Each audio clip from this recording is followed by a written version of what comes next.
मैं द्रौपदी मुर्मू ईश्वर की शपथ लेता हूँ कि ईश्वर की शपथ लेती हूँ कि मैं श्रद्धापूर्वक भारत के राष्ट्रपति के पद का कार्यपालन करूँगी भारत के राष्ट्रपति पद का कार्यपालन करूँगी तथा अपनी पूरी योग्यता से संविधान और विधि का परिरक्षण, संरक्षण और प्रतिरक्षण करूँगी और मैं भारत की जनता की सेवा और कल्याण में निरत रहूँगी।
राष्ट्रपति महोदया, आपका आदेश हो तो आपके पद ग्रहण की उद्घोषणा की जाए और उसे भारत के राजपत्र में प्रकाशित किया जाए।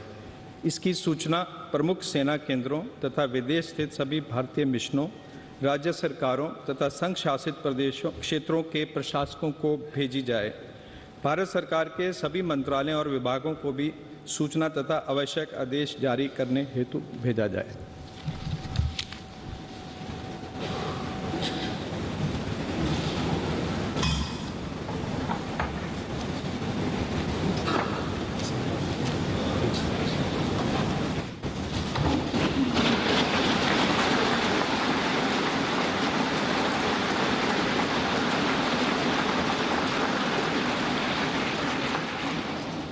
आदरणीय श्री रामनाथ कोविंद जी, उपराष्ट्रपति श्री एम वेंकैया नायडू जी, प्रधानमंत्री श्री नरेंद्र मोदी जी, लोकसभा के स्पीकर श्री ओम बिरला जी, चीफ जस्टिस एन.वी. रमन्ना जी, सम्मानित सांसदगण, अन्य महानुभावों, देवियों और स्वजनों तथा मेरे प्यारे देशवासियों, सभी को जोहार।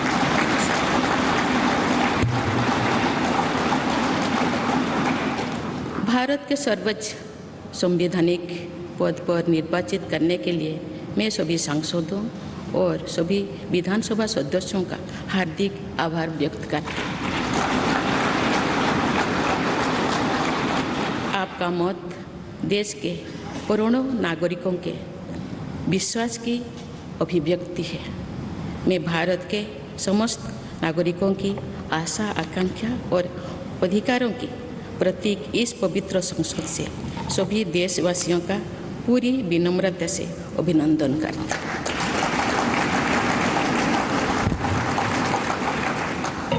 आपकी आत्मीयता, आपका विश्वास और आपका सहयोग मेरे लिए इस नए दायित्व का निभाने में मेरी बहुत बड़ी ताकत रहेगी। मुझे राष्ट्रपति के रूप में देश ने एक ऐसे महत्वपूर्ण कालखंड में चुना है जब हम अपनी आज़ादी का अमृत महोत्सव मना रहे हैं।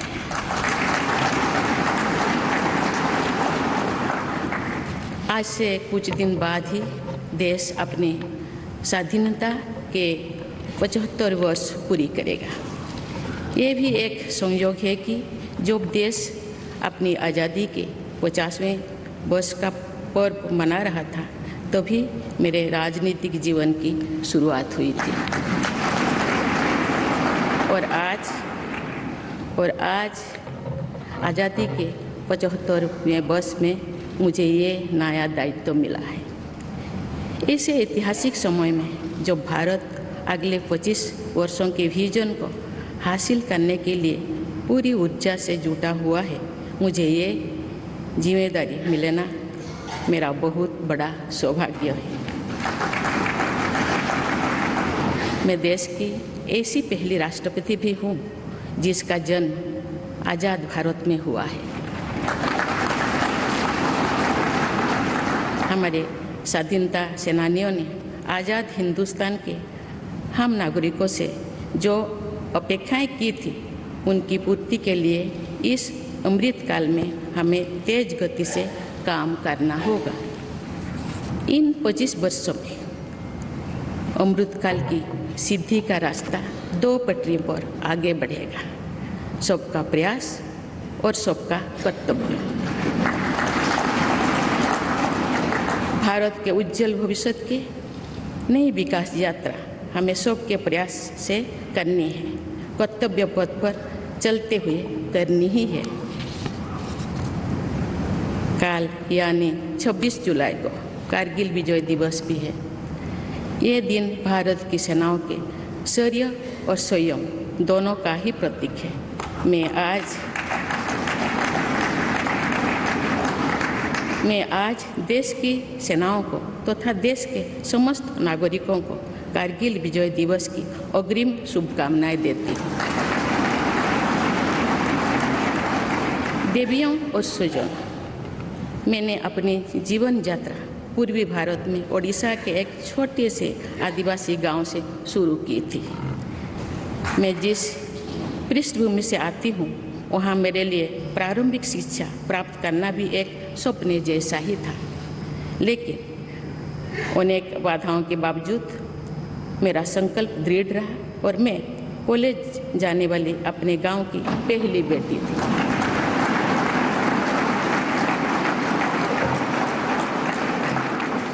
मैं जनजातीय समाज से हूँ और वार्ड काउंसिलर से लेकर भारत की राष्ट्रपति बनने तक का अवसर मुझे मिला है। ये लोकतंत्र की जननी भारतवर्ष की महानता है। ये हमारे लोकतंत्र की ही शक्ति है कि उसमें एक गरीब घर के पैदा होने बेटी, दूर सुदूर आदिवासी क्षेत्र में पैदा हुई बेटी भारत के सर्वोच्च संवैधानिक पद तक पहुंच सकती है। राष्ट्रपति के पद पहुंचना मेरी व्यक्तिगत उपलब्धि नहीं है, ये भारत की प्रत्येक गरीब की उपलब्धि है। मेरा निर्वाचन इस बात का सबूत है कि भारत में गरीब सपने भी देख सकता है और उन्हें पूरा भी कर सकता है।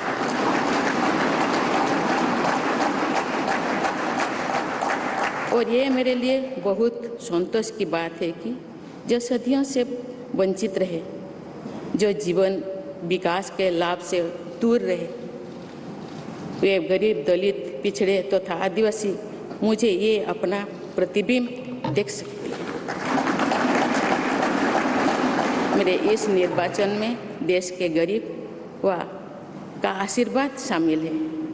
देश की करोड़ों महिलाओं और बेटियों के सपनों और सामर्थ्य की झलक है। मेरे इस निर्वाचन में पुराने लीग से हटकर नए रास्ते पर चलने वाले भारत के आज के युवाओं का साहस भी शामिल है। ऐसे प्रगतिशील भारत का नेतृत्व करते हुए आज मैं खुद को गौरवान्वित महसूस कर रही हूँ। मैं आज समस्त देशवासियों को, विशेषकर भारत के युवाओं को तथा भारत की महिलाओं को ये विश्वास दिलाती हूँ कि इस पद पर कार्य करते हुए मेरे लिए उनके हित सर्वोपरि होंगे। देवियों और स्वजनों, मेरे सामने भारत के राष्ट्रपति पद की ऐसी महान विरासत है जिसने विश्व में भारतीय लोकतंत्र की प्रतिष्ठा का निरंतर मजबूत किया है। देश के प्रथम राष्ट्रपति डॉक्टर राजेंद्र प्रसाद से लेकर श्री रामनाथ कोविंद जी तक अनेक विभूतियों ने इस पद को सुशोभित किया है। इस पद के साथ साथ देश ने इस महान परंपरा के प्रतिनिधित्व का दायित्व भी मुझे सौंपा है। संविधान के आलोक में मैं पूरी निष्ठा से अपने कर्तव्यों का निर्वहन करूंगी। मेरे लिए भारत के लोकतांत्रिक सांस्कृतिक आदर्श और सभी देशवासी हमेशा मेरे ऊर्जा के स्रोत रहेंगे। देवियों और स्वजनों, हमारे संवैधानिक संग्राम में, स्वाधीनता संग्राम में एक राष्ट्र के तौर पर भारत की नई यात्रा की रूपरेखा तैयार की है। हमारा स्वाधीनता संग्राम उन संघर्षों और बलिदानों की अविरल धारा है जिसने आज़ाद भारत के लिए कितनी ही आदर्शों और संभावनाओं की सिंचा था। पूज्य बापू ने हमें स्वराज, स्वदेशी, स्वच्छता और सत्याग्रह द्वारा भारत के सांस्कृतिक आदर्शों की स्थापना का मार्ग दिखाया था। नेताजी सुभाष चंद्र बोस, नेहरू जी, सरदार पटेल, बाबा साहेब अम्बेडकर, भगत सिंह, सुखदेव, राजगुरु, चंद्रशेखर आजाद जैसे अनगिनत स्वाधीनता सेनानियों ने हमें राष्ट्र के स्वाभिमान को सर्वोपरि रखने की शिक्षा दी थी। रानी लक्ष्मीबाई, रानी वेलु नाचियार, रानी गाइदिन्लु और रानी चेन्निमा जैसी अनेकों वीरांगनाओं ने राष्ट्र इच्छा और राष्ट्र निर्माण में नारी शक्ति की भूमिका को नई ऊर्जा दी है। संथाल क्रांति, पाइक क्रांति से लेकर कोल क्रांति और भील क्रांति ने स्वतंत्रता संग्राम में आदिवासी योगदान को और सशक्त किया। सामाजिक उत्थान एवं देश प्रेम के लिए धरती आबा भगवान बिरसा मुंडा जी के बलिदान से हमें प्रेरणा मिली थी। मुझे खुशी है कि आज़ादी की लड़ाई में जनजातीय समुदाय के योगदान को समर्पित अनेक म्यूजियम देश भर में बनवाया जा रहा है। देवियों और स्वजनों, एक संसदीय लोकतंत्र के रूप में 75 वर्ष में भारत ने प्रगति के संकल्प को सहभागिता एवं सर्वसम्मति से आगे बढ़ाया है। विविधताओं से भरे अपने देश में हम अनेक भाषा, धर्म, संप्रदाय, खान पान, रहन सहन, रीति रिवाजों का अपनाते हुए एक भारत श्रेष्ठ भारत के निर्माण में सक्रिय है। आज़ादी के 75वें वर्ष के अवसर पर आया है अमृतकाल। भारत के लिए नए संकल्पों का कालखंड है। आज मैं इस नए युग के स्वागत में अपने देश को नई सोच के साथ तत्पर और तैयार देख रही हूँ। भारत आज हर क्षेत्र में विकास का नया अध्याय जोड़ रहा है। कोरोना महामारी के वैश्विक संकट का सामना करने में भारत ने जिस तरह का सामर्थ्य दिखाया है, उसने पूरे विश्व में भारत की साख बढ़ाया है।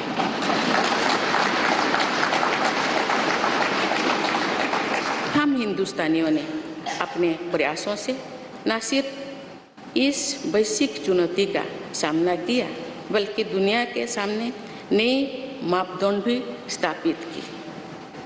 कुछ दिन पहले भारत ने कोरोना वैक्सीन की 200 करोड़ डोज लगाने का कीर्तिमान बनाया है। इस पूरी लड़ाई में भारत के लोगों ने जिस संयम, साहस और सहयोग का परिचय दिया, वो एक समाज के रूप में हमारी बढ़ती हुई शक्ति और संवेदनशीलता का प्रतीक है। भारत ने इन मुश्किल हालात में न केवल खुद को संभाला बल्कि दुनिया की मदद भी की। कोरोना महामारी से बने माहौल में आज दुनिया भारत को नए विश्वास से देख रही है। दुनिया की आर्थिक स्थिरता के लिए, सप्लाई चेन की सुगमता के लिए और वैश्विक शांति के लिए दुनिया को भारत से बहुत उम्मीदें हैं। आगामी महीनों में भारत अपनी अध्यक्षता में G20 ग्रुप की मेजबानी भी करने जा रही है। इसमें दुनिया के 20 बड़े देश भारत की अध्यक्षता में वैश्विक विषयों पर मंथन करेंगे। मुझे विश्वास है भारत में होने वाले इस मंथन से जो निष्कर्ष और नीतियां निर्धारित होंगे, उनसे आने वाले दशकों की दिशा तय होगी। देवियों और स्वजनों, दशकों पहले मुझे रायरंगपुर में श्री अरबिंदो इंटीग्रल स्कूल में शिक्षक के रूप में कार्य करने का अवसर मिला था। कुछ ही दिनों के बाद श्री अरबिंदो जी की 150वीं जन्म जयंती मनाई जाएगी। शिक्षा के बारे में श्री अरबिंदो के विचारों ने मुझे निरंतर प्रेरित किया है। जन प्रतिनिधि के रूप में विभिन्न पदों पर कार्य करते हुए और फिर राज्यपाल के रूप में भी मेरा शिक्षण संस्थानों के साथ सक्रिय जुड़ाव रहा है। मैंने देश के युवाओं के उत्साह और आत्मबल को करीब से देखा है। हम सभी के श्रद्धेय अटल जी कहा करते थे कि देश के युवा जब आगे बढ़ते हैं तो वे सिर्फ अपने ही भाग्य नहीं बनाते बल्कि देश का भी भाग्य बनाते हैं।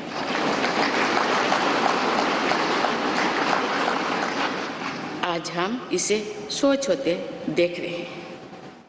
वोकल फॉर लोकल से लेकर डिजिटल इंडिया तक हर क्षेत्र में आगे बढ़ रहा आज का भारत विश्व के साथ कदम से कदम मिलाकर औद्योगिक क्रांति 4.0 के लिए पूरी तरह भारत तैयार है। रिकॉर्ड संख्या में बन रहे स्टार्टअप्स में नए इनोवेशंस में दूर सुदूर क्षेत्रों में डिजिटल टेक्नोलॉजी की स्वीकार्यता में भारत के युवाओं की बड़ी भूमिका है। बीती वर्षों में भारत ने जिस तरह महिला सशक्तिकरण के लिए निर्णय लिए हैं, नीतियाँ बनाई गई है, इससे भी देश में एक नई शक्ति का संचार हुआ है। मैं चाहती हूँ कि हमारी सभी बहनें व बेटियाँ अधिक से अधिक सशक्त हो तथा वे देश के हर क्षेत्र में अपना योगदान बढ़ाती रहें। मैं अपने देश के युवाओं से कहना चाहती हूँ कि आप न केवल अपने भविष्य का निर्माण कर रहे हैं बल्कि भविष्य के भारत की नींव भी रख रहे हैं। देश के राष्ट्रपति के तौर पर मेरा हमेशा आपको पूरा सहयोग रहेगा। देवियों और स्वजनों, विकास और प्रगतिशीलता का अर्थ निरंतर आगे बढ़ना होता है, लेकिन साथ ही अपने अतीत का ज्ञान भी उतना ही आवश्यक है। आज जो विश्व सस्टेनेबल प्लैनेट की बात कर रहे हैं तो उसमें भारत की प्राचीन परंपराओं, हमारे अतीत की सस्टेनेबल लाइफस्टाइल की भूमिका और बढ़ जाती है। मेरा जन्म तो उस जनजातीय परंपरा से हुआ है जिसने हजारों वर्ष से प्रकृति के साथ तालमेल बनाकर जीवन को आगे बढ़ाया है। मैंने जंगल और जलाशयों के महत्व को अपने जीवन में महसूस किया है। हम प्रकृति से जरूरी संसाधन लेते हैं और उतनी ही श्रद्धा से प्रकृति से सेवा भी करते हैं। यहाँ संवेदनशीलता का आज वैश्विक अनिवार्यता बन गया है। मुझे इस बात की प्रसन्नता है कि भारत पर्यावरण संरक्षण के क्षेत्र में विश्व का मार्गदर्शक बन रहा है। देवियों और स्वजनों, मैंने अपने अब तक के जीवन में जौन सेवा में ही जीवन की सार्थकता को अनुभव किया है। श्री जगन्नाथ क्षेत्र के एक प्रख्यात कवि भीम भोई जी की कविता की एक पंक्ति है, मो जीवन पचे नर्क के पड़ी था जगत उद्धार।